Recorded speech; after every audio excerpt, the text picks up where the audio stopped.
Good afternoon. You are in time for the Lunchtime News. A very warm welcome to the broadcast. My name is Irene Muchuma Udem.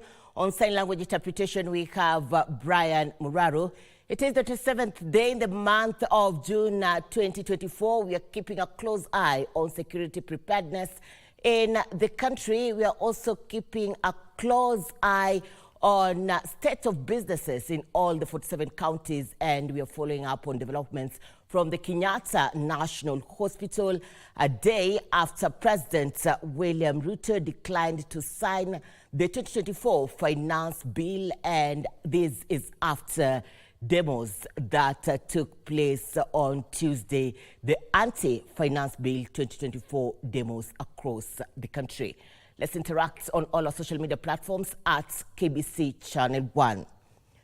We kick off from the county of Nairobi. My colleague Abdi Haziz Hashim is on the security beat this afternoon, and he is along Waiyaki Way in the Central Business District. These are the pictures coming for you on your screens from the Nairobi's Waiyaki Highway, and let's cross over and listen in to what Abdi Haziz has to say. Abdi, good afternoon.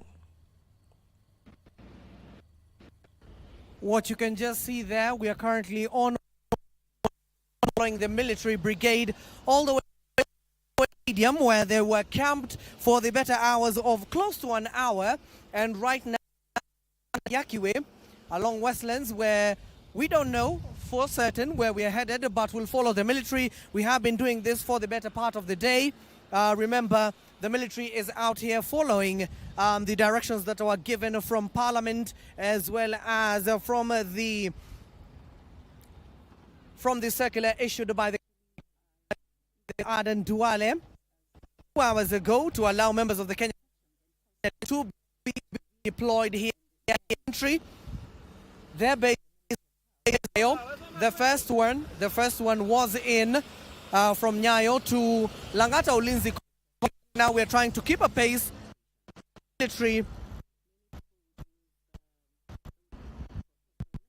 to you, the to enter Langata Barracks. The other is at Nyayo, and if they're out to offer support, especially within the Central Business District, they're there to offer that particular support. Yesterday voted in approval of a National Assembly Majority Leader, that is Kimani Ichung'wah.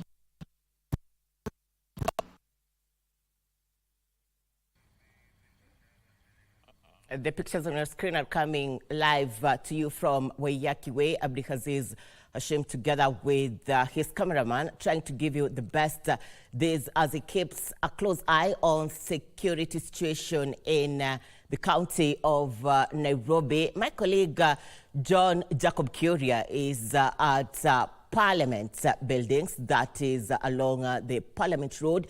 He is the man monitoring the situation along that side, as well as the road to State House. Kuria, good afternoon.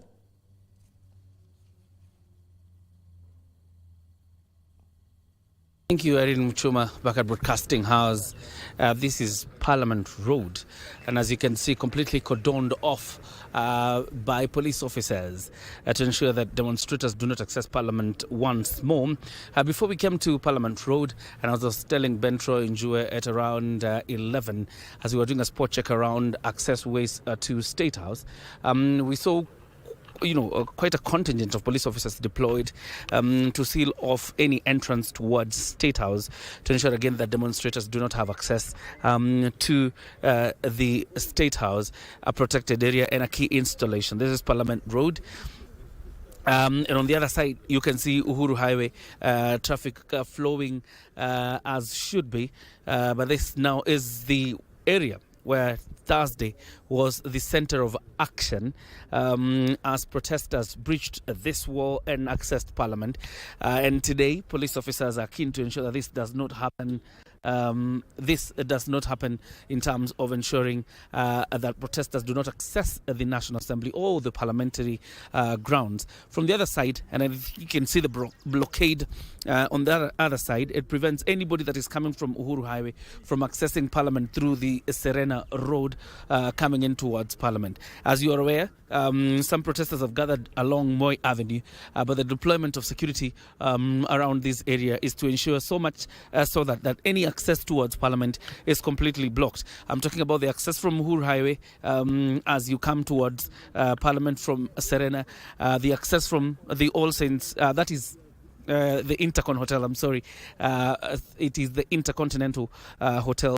The access from the side of All Saints Cathedral, the main gate of the All Saints Cathedral is also blocked. And the access from City Hall, where as you come here, is also blocked by police officers to ensure that you do not get any access to Parliament. From the other side, and normally again is another access route from Harambe Avenue, pouring into Parliament, has also been blocked by police officers, roadblocks being erected to ensure that protesters do not access this area. The spot check we did around State House, we were at Nyerere Road, as well as the AIC Milimani route that heads also to State House, and also the road that heads towards Gate D of the State House has also been blocked by police officers, as well as the access road that is around it's also around State House from the other side of Lavington, has also been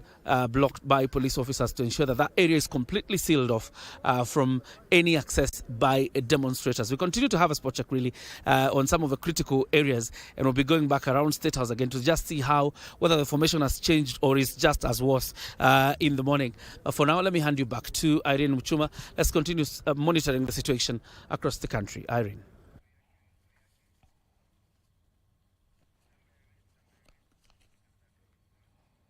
Thank you, John Jacob Curia, keeping a close eye along Parliament Road, that is around Parliament buildings, as well as the State House Road. On the other hand, we have Abdikaziz Hashim keeping a close eye on a security situation in the country. The pictures coming on the screen are of Waiyaki Way, heavy security presence along that route. This as the government ensures that business returns to normalcy. Let's find out what is happening in the county of Kisumu. Achola Simon is on standby on that end. Achola, good afternoon.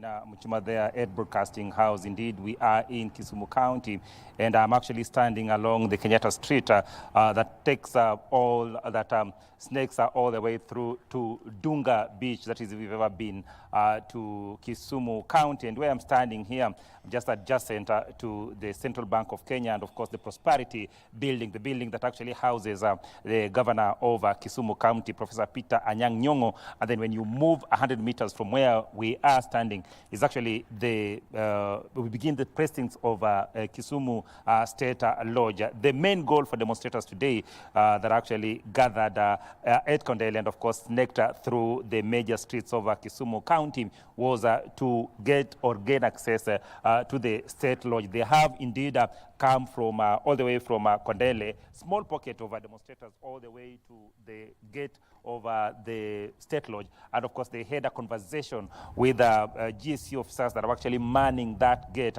for about 15 minutes or so. And of course, most of them are stating that they were actually coming out peacefully to carry out the demonstration, and they are not going to destroy property, but they will ensure that indeed they carry out demonstrations as peaceful as they can. The security officers at the main gate indeed were very accommodative, and they listened to them for about 15 minutes before they actually told them now to move back. What then happened is that after they've had that conversation, they actually did bring this roadblock here, and indeed ensuring that now whoever was actually coming towards this direction would not go beyond this point. For a few minutes, they actually gathered here just to ensure that no one was actually going beyond this point. But as time has gone by, what has happened, Irene, is that they've actually also just pushed back and taken vantage position back to the State Lodge. But just to paint a picture of exactly what happened today, Irene, was that the demonstrators actually met at around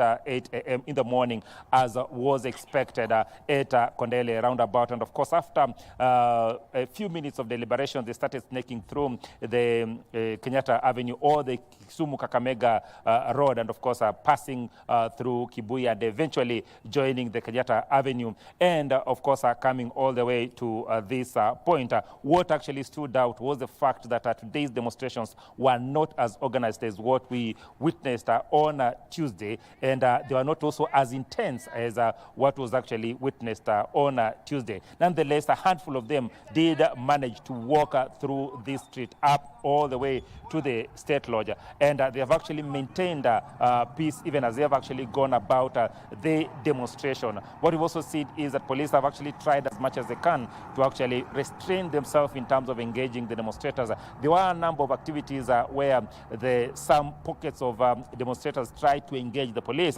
but the police kept over and ensured that indeed those that were actually demonstrating did so in a very peaceful manner. As we speak right now, most of them have actually retreated back to various residential estates, and of course that is usually what happens in Kisumu, is that they will come out in numbers in the morning, and then thereafter of course demonstrate. But when it gets to about 1 o'clock, what will happen is that most of them will retreat back to their residential estates to continue with their normal activities. But also I just want to put it to you, Irene, is that a number of businesses today, if not all, have actually closed. They remain closed. This is a fact.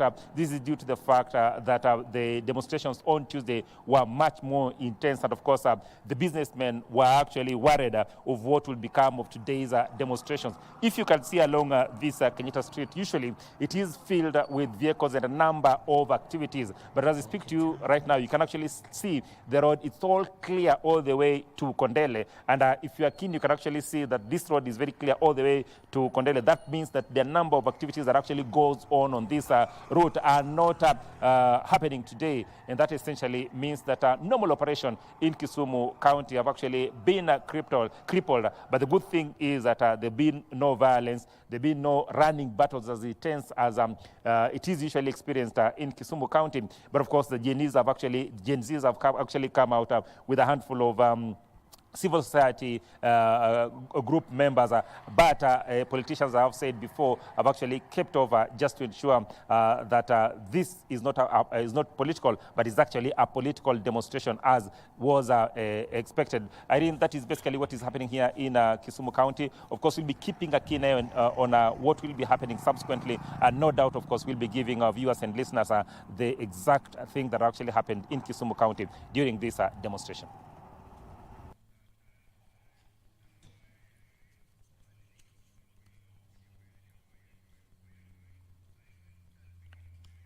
Thank you, Achola Simon. Achola Simon giving us the updates from the county of Kisumu, telling us of security preparedness in the region, and also minimal activities at the county's central business district.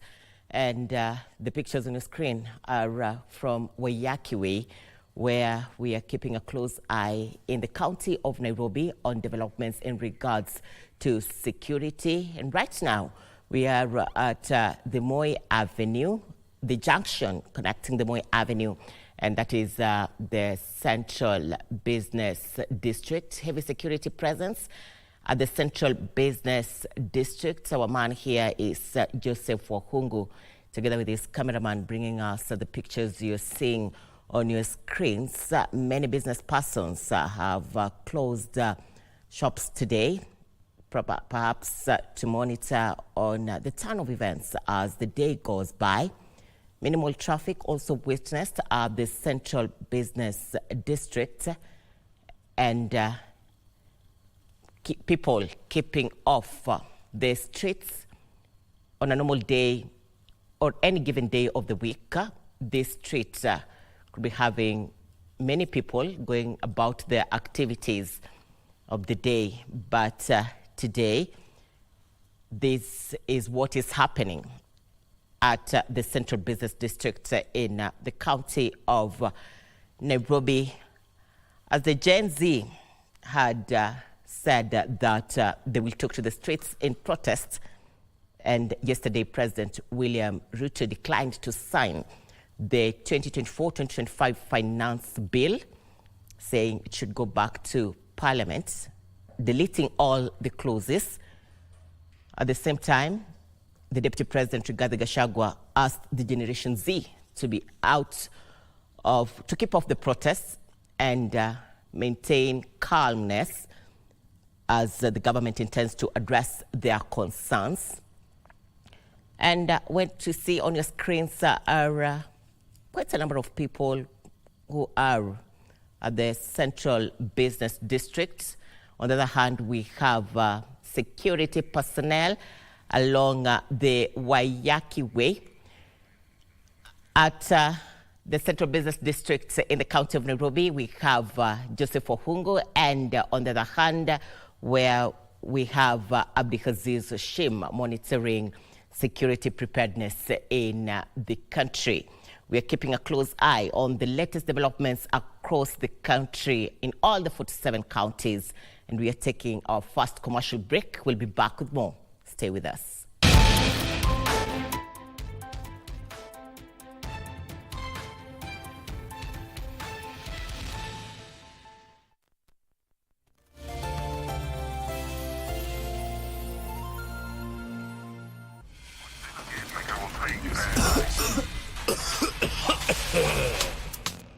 Kikohozi cha muda wowote, kutokwa na jasho kwa wingi usiku, uchungu kwenye kifua, afya kudhoofika, tafuta matibabu.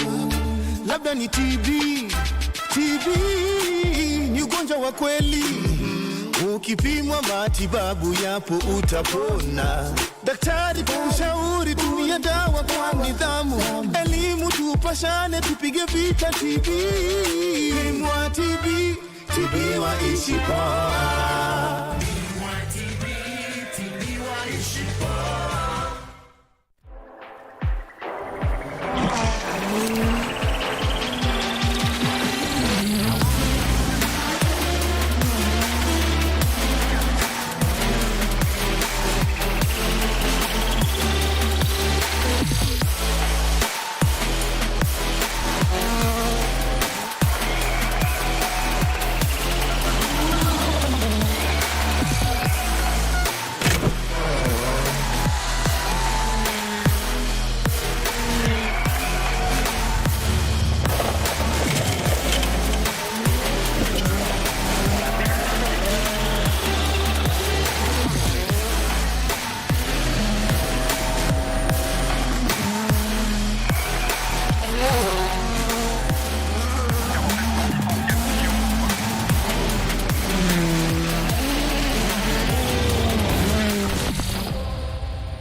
Glad you're watching the Lunchtime News. Welcome back on a day that we are keeping a close eye on the latest developments across the country. A day after President William Ruto declined to sign the Finance Bill 2024, and also after Tuesday's anti-finance bill demos across the country. And right now we are bringing you pictures from the Central Business District.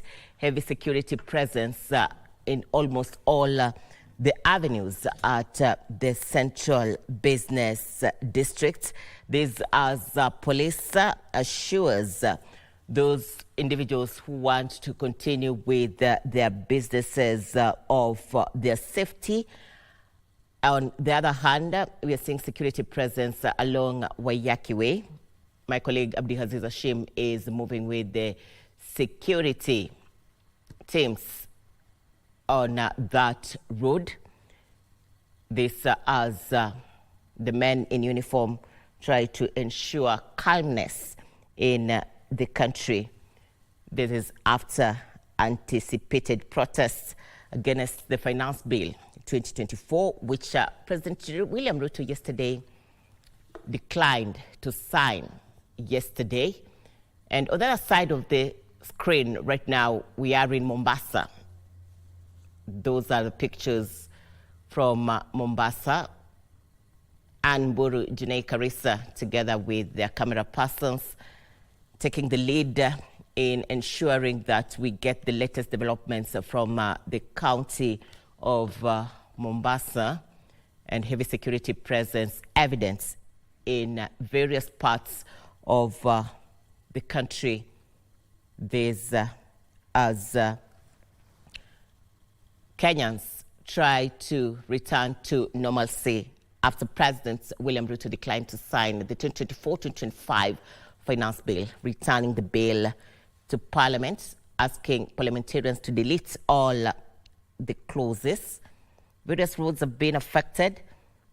Many people have kept off the central business districts, or if you like, many people have decided to stay at home and monitor the situation from their screens. Motorists and pedestrians are asked to identify themselves in case they are trying to move to a direction that has been cordoned off by police. This as quite a number of businesses have opened these parts of the day, but many people have kept off the central business districts, perhaps in fear of what would transpire as the day goes by. But the government assured the country of calmness and safety. This as the country is getting back to normalcy after Tuesday's anti-finance bill demos that left quite a number of people injured, property destroyed, which was not very well received, not only by a section of legislators, but also Kenyans at large, who have been calling for the government to see a way of restoring order and bring normalcy in many parts of the country. This as we look for a way forward as a country to forge forward. The Globe roundabouts connecting Gara and the central business districts, that is what is happening right now on your screen. And on the other end, we see pictures from the county of Mombasa, minimal traffic. One or two people trying to consult with the police before they make any move.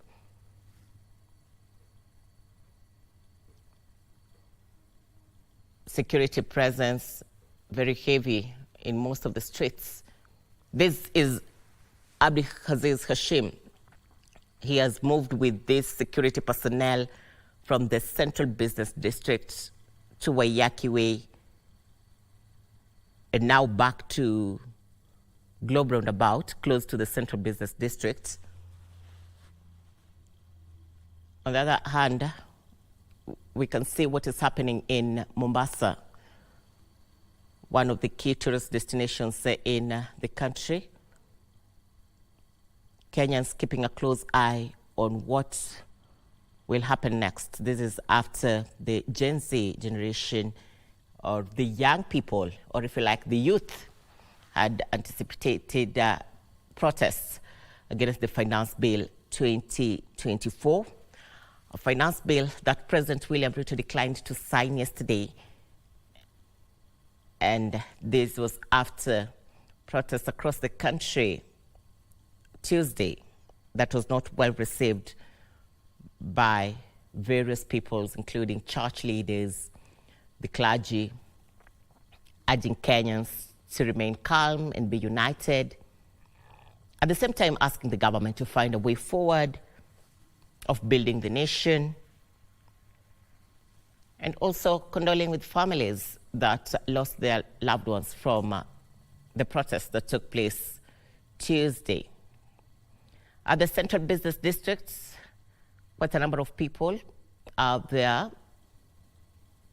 This is not an ordinary weekday where we have heavy security presence.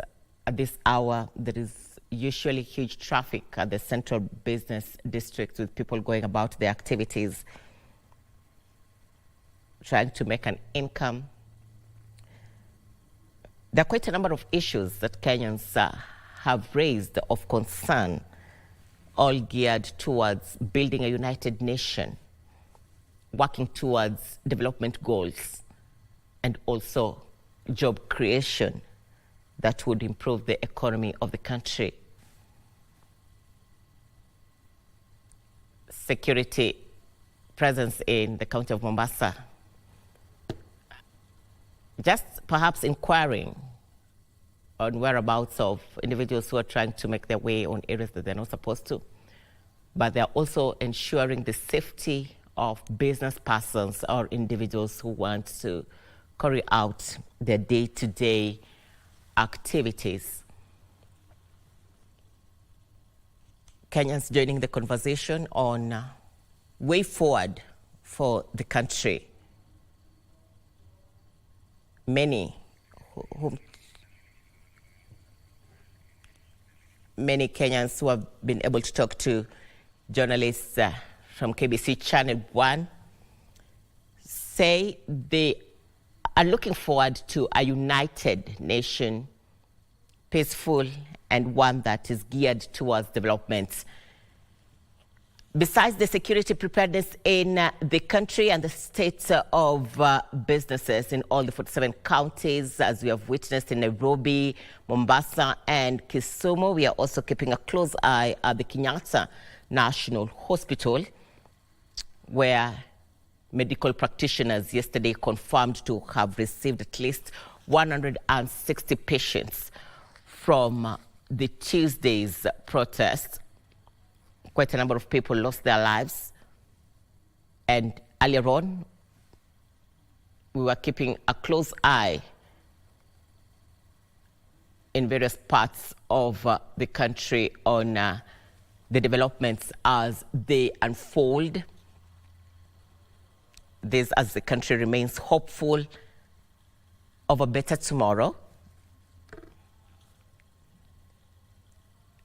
Coming at a time that students and pupils are on midterm, with expectations to go back to school next week.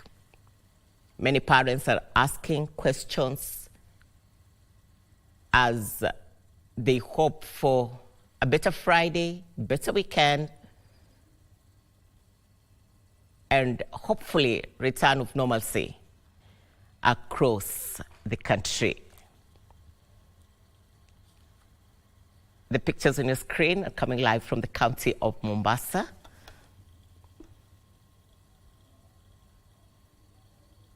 This is the central business district. Back in the capital of Nairobi, protesters have taken to the streets. Those are the pictures covered to you by KBC Channel 1 amid heavy security presence. The youth protesting peacefully, raising their concerns. And also a number of them are acknowledging and appreciating the steps made by the government declining to sign the 2024-2025 finance bill. Heavy security presence tried to calm down the protesters along Moi Avenue in the county of Nairobi. You can see quite a number of public service vehicles going on with their businesses as usual. And maybe a few or quite a number of young people, or if you like, the youth,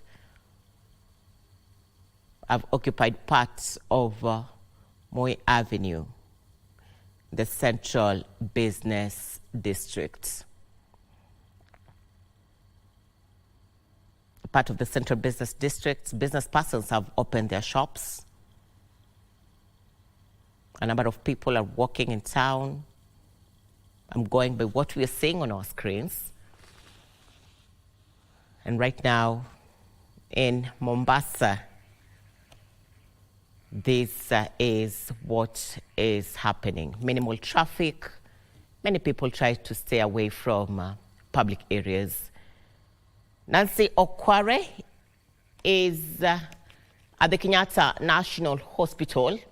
This as we also keep a close eye from the health facility a day after medical practitioners announced that a total of 165 patients have been received at the health facility. Okware, good afternoon. Well, a very good afternoon to you, Irene Muchuma. Indeed, we are coming to you live from the Kenyatta National Hospital right here in Nairobi County. This is the hospital where most of the people who were injured during the Tuesday demonstrations were brought to seek medical attention. And of course, as per yesterday, we had 165 people who had been brought to this hospital to seek medical attention. That is according to the acting director of surgical services at this hospital. And of course, he told us that 72 people had already been treated and discharged and went back home. And of course, another 8 had been receiving surgery as per yesterday. And of course, when we came here in the morning, we've been told that nothing has changed. And of course, we are waiting further updates from the hospital management, if any. But right now, the hospital is on standby, on standby for any eventualities and any cases that may be brought here, given that we expect some demonstrations in the course of the day. And of course, on my left, there's a tent that has been erected here. We do have some medical personnel that are here. They have been on standby since morning around these tents, just to ensure that if any casualties are brought here from the demonstrations that are ongoing, of course, they are able to get the first aid before they are taken into the casualty for attention. So that is what is happening right here at Kenyatta National Hospital. Things are calm, but the medical personnel here say that they are on standby and ready for anything that may transpire in the course of the day. Earlier on in the day, we were at City Mortuary just to speak to some of the families that have been at the facility, identifying the bodies of their loved ones. And of course, we spoke to one family, that of Ibrahim Kamau, who is one of the demonstrators who met his death on Tuesday. And of course, the family says that they have been waiting for the pathologist to just come and conduct the postmortem so that they can bury their loved one before the end of the day. Actually, they want to bury their loved one before 4 p.m. And of course, by the time we left the mortuary, the pathologist had already arrived and they were waiting for the police officer to oversee the exercise so that they can go and inter their loved one at Kariako.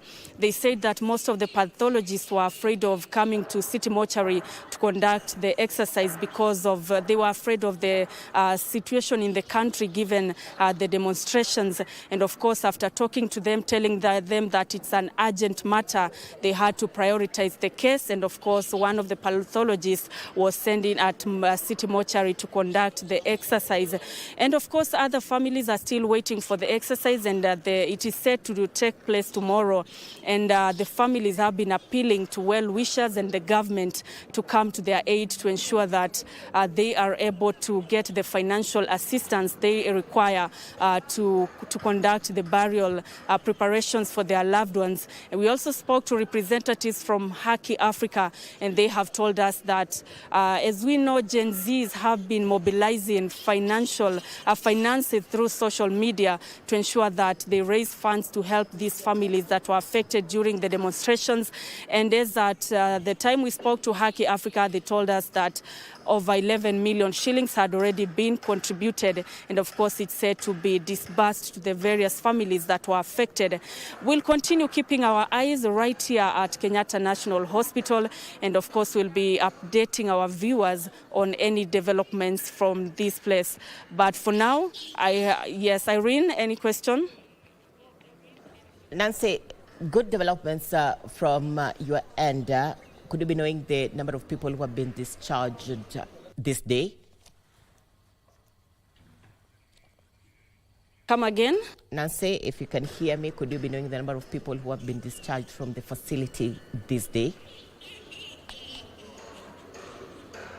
All right, the numbers we have are the ones from yesterday, because right now when we came to the hospital at Kenyatta National Hospital, we've been informed that as at now there are no any changes, but we are waiting for any updates from the authorities, from the hospitals. But as at yesterday, out of the 165 patients who are seeking services here, we were told that 72 had already been discharged, and we had another 8 who are undergoing surgery yesterday, and another 23 who are waiting to undergo various procedures at this particular facility. But right now we are still waiting for communication from the hospital on any further changes. But as it now, the number stands at 72 of those who have been discharged from this facility after seeking medical attention since they were injured on Tuesday. Irene.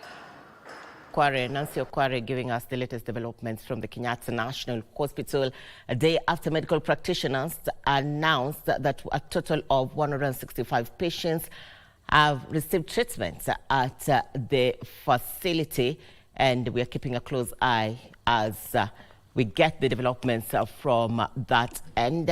And these are the pictures coming live to you from the county of Mombasa. Heavy security presence amid calls by the government for Kenyans at large to maintain peace and be calm. This as we forge forward as a country on how we will enhance job creation, boost development, as well as encourage coexistence among all Kenyans. From the county of Mombasa, we have Able Team being led by Janae Karisa and Anne Mburu. In the county of Nairobi, we have Abdi Aziz Hashim and Trevor Ngeno at the Central Business District, keeping a close eye on security preparedness. In the county of Kisumu, we have Achola Simon. Along Parliament Road in the county of Nairobi, all the way to State House, our man there is John Jacob Curia. And Wycliffe Okech in the county of Kisumu is also keeping a close eye on any developments in that region. The pictures on your screen are on one end from Mombasa, the other hand from the county of Nairobi. Security presence in most of the streets. This is along Haile Selassie Road, Haile Selassie Avenue in the county of Nairobi. Evidence that minimal activities are taking place in the area. Heavy security presence, motorcycle operators going on with their business as usual. Quite a number of them who have spoke to KBC Channel 1 are hopeful of a better tomorrow. This is after President William Ruto declined to sign to the Finance Bill 2024-2025. Heavy security presence still evident along Waiyaki Way. Police have been moving around the Central Business District, ensuring safety of Kenyans, and anyone who wants to conduct his or her business is allowed to do so. This, as Kenyans are urged to remain calm as we get back to the books, we get back to the drawing board on how to move the country forward. Deputy President Rigathi Gachagua yesterday asked the youth to keep off protests, saying that their concern has already been addressed by the president. This was minutes after President William Ruto declined to sign the 2024-2025 finance bill. It was after Tuesday's demonstrations that involved the young generation, or if you like, the youth of the country. It is estimated that the youth in Kenya have the huge percentage of the population in the country, and there was need to address their concerns. This is very close to Uhuru Park. Uhuru Park is one of the recreational centers in the capital. In the pictures you're seeing on your screen, heavy security presence to ensure that anyone around that area is safe, and anyone plying that route is able to do so without any fear. This as the government reiterates its commitment in ensuring safety for each and every Kenyan. At the same time, looking for ways of developing the country to greater strides. Trevor Ngendo and Abdiaziz Hashim, bringing you the best from the Central Business District and around the Central Business District.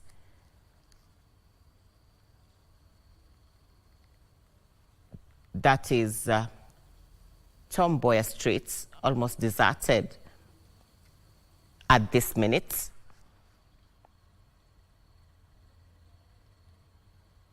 However, a few Kenyans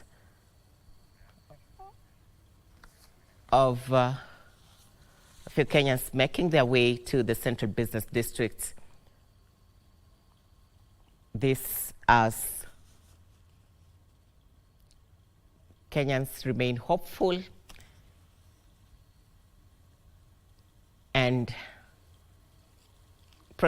anticipating a better tomorrow.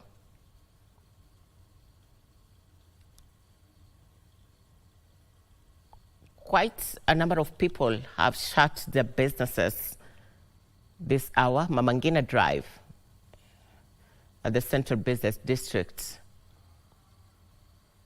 amid heavy security presence. This as many Kenyans look forward to improved situation in the country,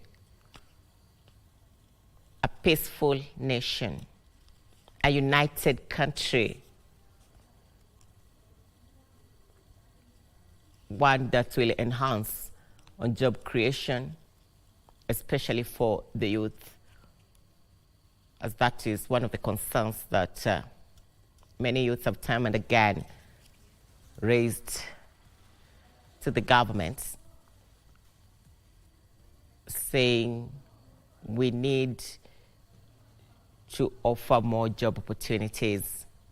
On the other hand, the government has also talked of job creation as one of its key agendas, ensuring that each and every Kenyan is able to have food on the table, enhance livelihoods across the country.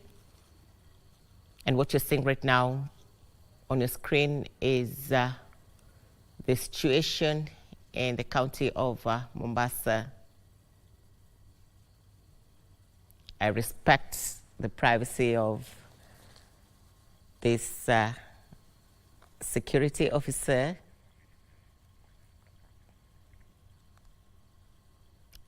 Security officers keeping a close eye on the situation in the country. Glad you're watching KBC Channel 1. And we're keeping a close eye across the 47 counties from Mombasa to Kisumu, Nairobi. And we also have able teams in various parts of the county of Nairobi.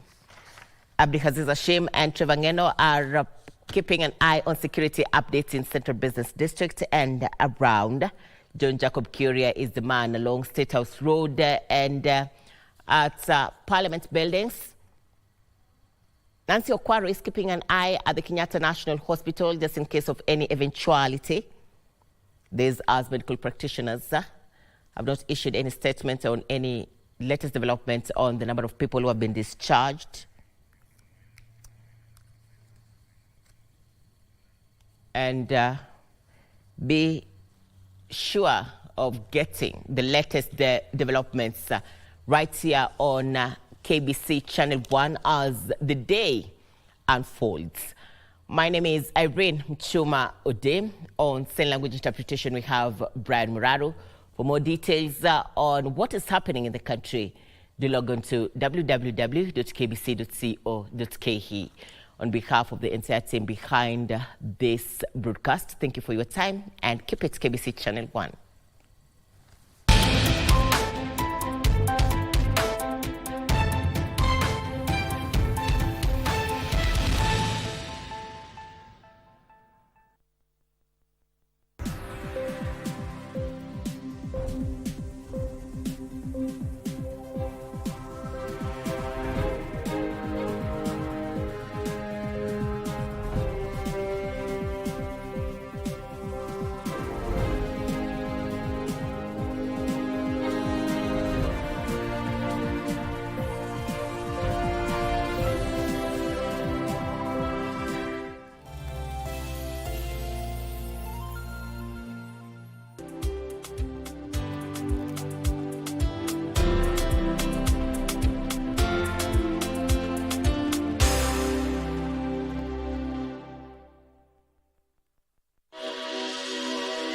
Maji ni uhai, maji ni haki yako.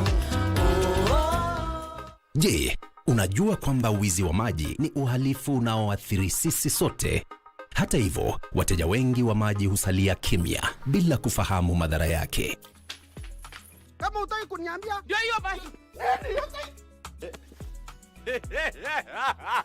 Hii hoteli nimeamua kuiuza. Ananunua mpaka sisi. Gharama zote zile zimehusika na hiyo chakula utalipa wewe. Pato mapambano.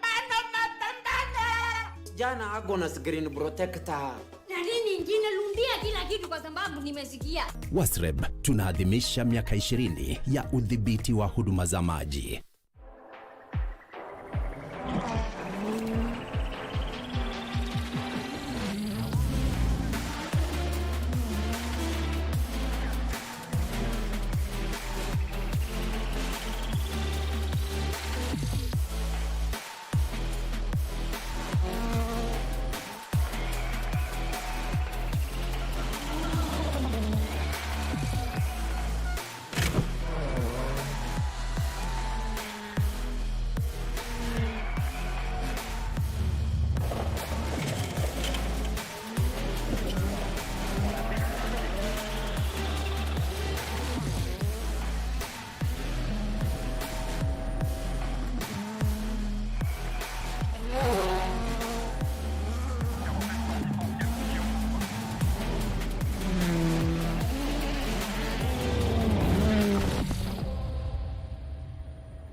Watch the Mozart-Bet Cup as teams from both the top tier and low tier battle for the ultimate prize of representing the country in Africa's CAF Confederations Cup. Catch all the action live and exclusive on KBC Channel 1, beginning with a round of 16 matches, the quarter-final, semi-final and the final. Mozart-Bet Cup, live and exclusive on KBC Channel 1, your true sports partner.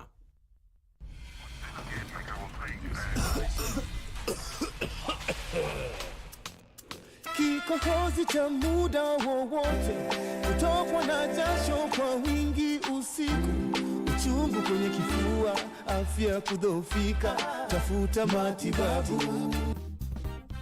Imagine being born in a family of parents who have no education, no formal job, no business. The animals they had have been taken away due to insecurity, so they are just left vulnerable. So by the time I was finishing Form 4, college life, I had to struggle to pay for my fees. Yes. Because already the parents have died. I've told you the story. I'll tell you the story of my parents.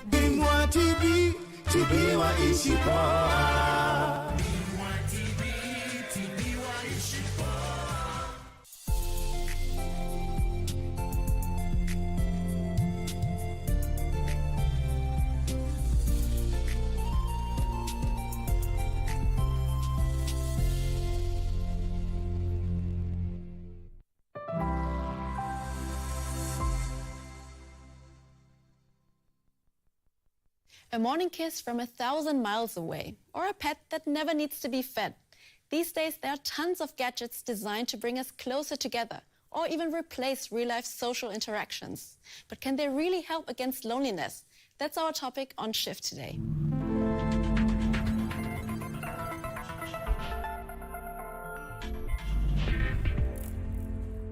Everyone knows what it's like to be lonely. It's something we all have to go through at one point or another. But if someone's weekly social highlight is the interaction they have with a supermarket cashier, then something is missing. There are also many people who aren't physically able to just go out and meet others, like the elderly, or people who are sick or disabled. A Japanese man experienced social isolation firsthand when he was a child, and he decided to make it his mission to solve it. Dawn Cafe in Japan's capital, Tokyo, looks like an ordinary coffee shop. But alongside baristas and wait staff, there are robots working here too. Some are stationed at tables where they chat with customers, while others move around delivering orders. Customers who come to this cafe want to interact with the robots. And the ones here are special because they're not controlled by AI. They're the avatars of humans who are piloting them remotely. The avatar robots are equipped with a camera on their forehead, integrated speakers and microphones to enable their human pilots to interact with the customers. The pilots are people with disabilities or diseases which restrict them to working from home or from their hospital room. One is Maya, whose illness confines her to a wheelchair. Hunting for a job had been a painful experience until she found Dawn Cafe, says the 24-year-old. I had applied for many jobs after I finished university, but I didn't get any offers. It made me very sad and even depressed. I began thinking that I'd never be able to work. I was wondering, what should I do? When I came across this pilot position, it was amazing. For me, you could say it was my last hope. Today, I feel grateful when customers have a good time with me, or when someone asks me when I'll be working next.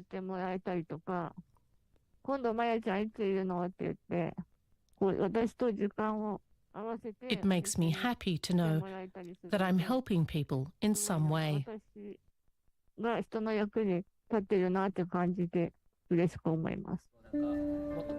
The social project was initiated by Kentaro Yoshifuji, the CEO of the startup Ori Lab. It was his own experience of loneliness that inspired him to start the business. Kentaro spent a number of years in hospitals as a child.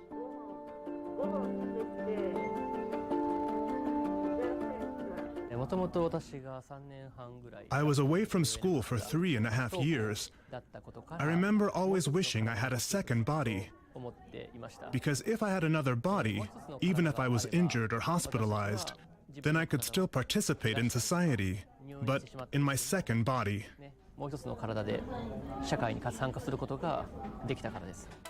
The rise of robots is often seen as a threat to our jobs, but Kentaro seeks to take advantage of the social potential of new technologies. We don't want to use artificial intelligence robots to make our work more efficient or to reduce the number of people, but rather to create ways we can work, even if we become bedridden or unable to move our bodies. Ray is visiting Dawn Cafe for the first time. She wasn't sure what to expect from the experience, but she quickly gets used to interacting with the robot avatars. I think it's a great project, and I hope we can use this as a starting point to expand on in the future.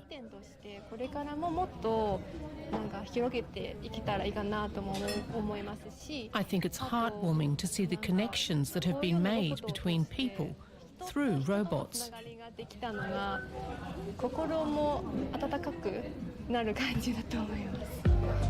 According to a nationwide survey on loneliness and isolation published earlier this year, some 40% of people in Japan, at least occasionally, feel lonely. At this cafe, robots help overcome social isolation, both for the pilots and for the customers. Dawn Cafe is a great example of how technology can help people connect. But experts warn it can also make us feel worse, especially social media. Dr. Anne Deremetz is a sociologist at Cologne's Institute for Social Research and Policy.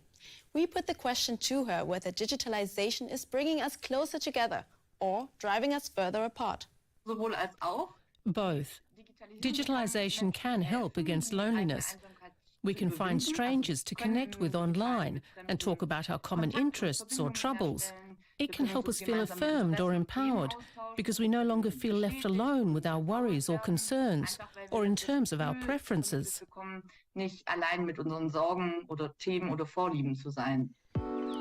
But the online world can also make us feel more lonely. Repeatedly comparing yourself to others on social media can have a negative impact on self-esteem, and people who predominantly cultivate digital friendships may develop problems with real-life friendships. When I'm online all the time, that can lead to me falling out of practice with real-world interactions. That can reinforce social anxieties, which in turn promote loneliness.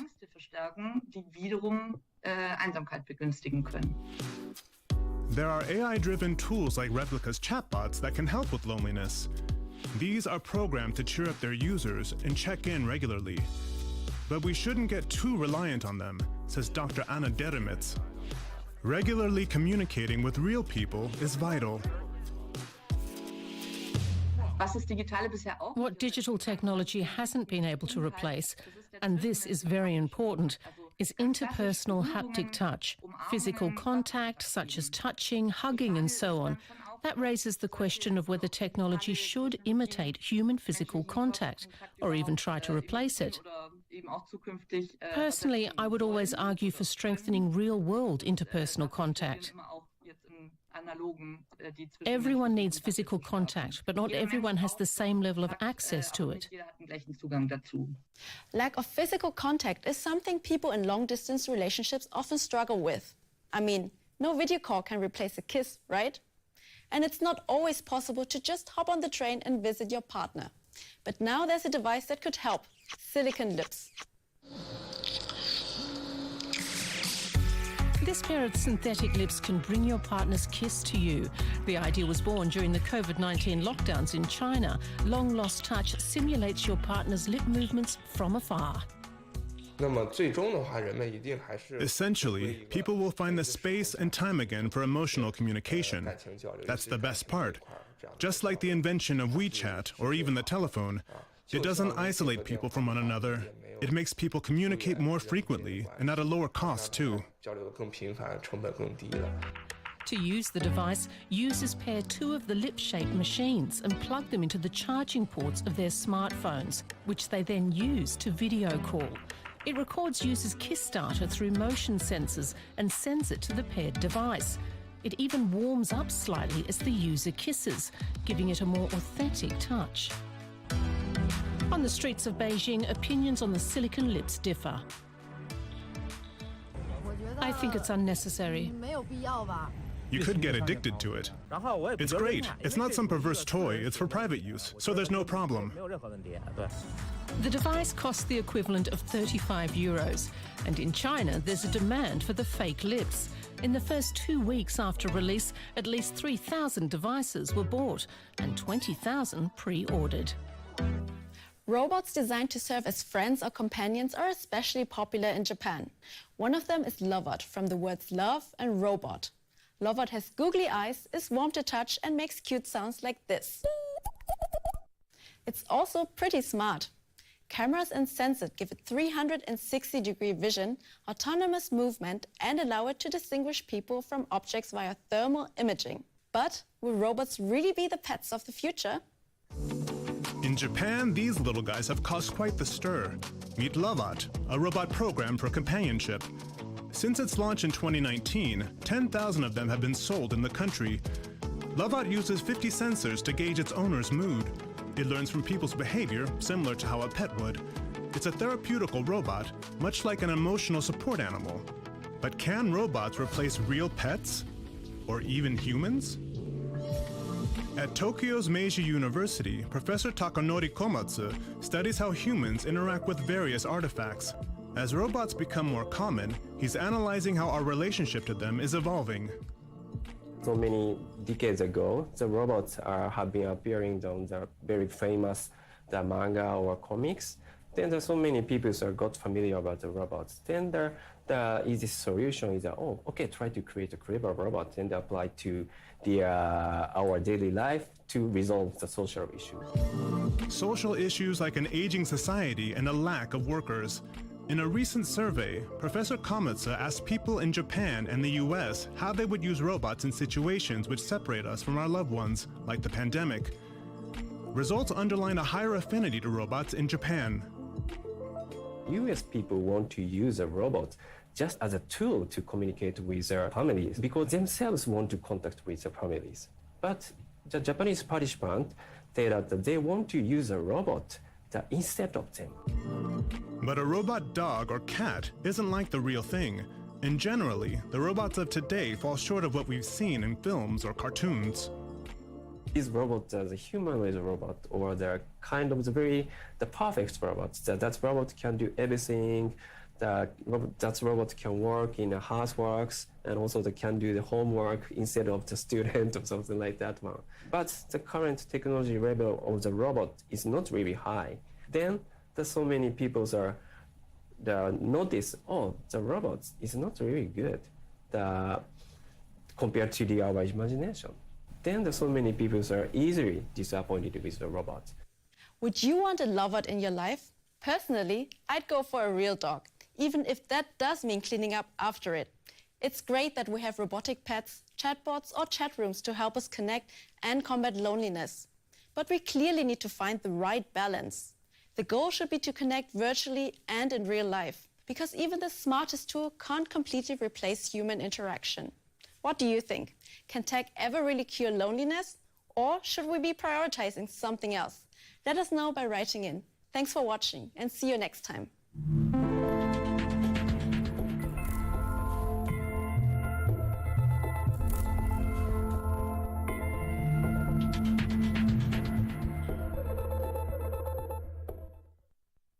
Immersive art is appearing everywhere. Colorful exhibitions featuring digital art installations have proven extremely popular with the public. In theory, these exhibitions should allow us to fully sink into the art. So how well do they work in practice? And can they turn us all into art lovers?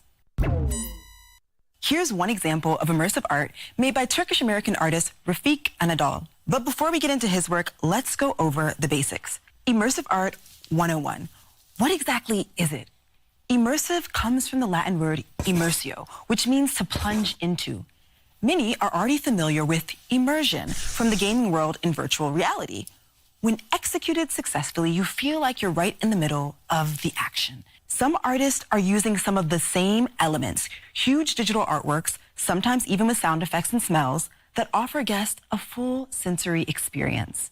Immersive art concepts are flourishing. The international art collective Team Lab broke a Guinness World Record for its hugely successful immersive installations. More than 2 million visitors came to see it in just 1 year. Not bad, right? Take a look at their new exhibition. Team Lab Borderless is less of a place you visit and more of a place you experience. The museum in Tokyo, curated by the collective Team Lab, showcases digital art. Instead of standing in front of the works, guests are invited to step inside them. The immersive installation Bubble Universe comes to life as you move around. The physical experience is an expression of the artist's concept and philosophy.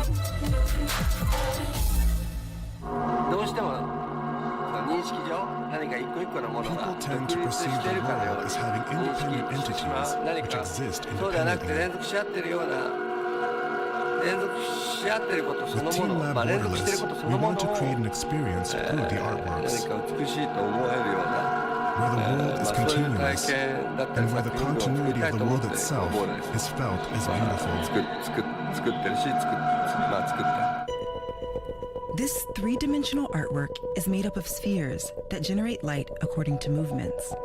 As a person moves closer to a sphere, the bubble will shine brightly, and the light will spread to the nearest bubble, interacting with light started by other movements. As a result of the technology, viewers aren't just observers. They become contributors to the artwork itself.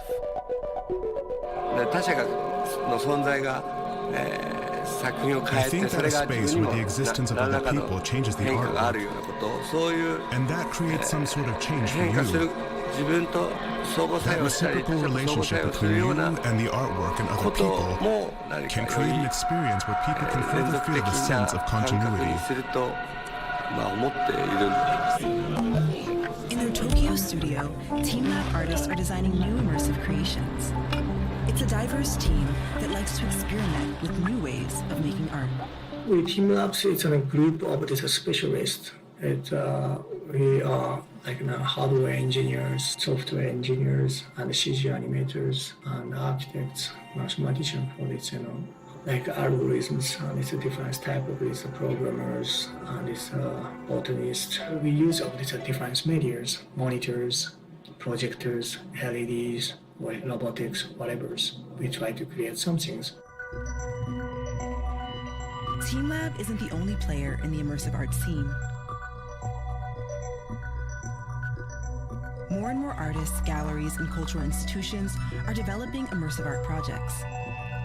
Like these installations by Japanese photographer Mika Ninagawa. So why does immersive art appeal to so many people? I think today more than ever, we are kind of lazier in a certain way when it comes to art. So we don't want to make that effort of contemplation, of dialogue. And so with the traditional art form, it's up to us to go to the artwork. While in this kind of immersive spectacle, it's the artworks that comes to us, that immersed us. The second reason, which is a more recent reason, I would say, it's social media. These works are highly Instagrammable. And also there's a third reason to that, which is also contextual. I think it's COVID, because we were so deprived of any sensorial experience, of real life experience. Everything happened on a screen. It's all flat. So I think we all needed to get out to experience with our full body. I'm a fan. Immersive art triggers all of your senses, which can be exhilarating in an era when it's easy to get stuck staring at your phone. And these striking installations are basically predestined for social media. Speaking of which, does it cheapen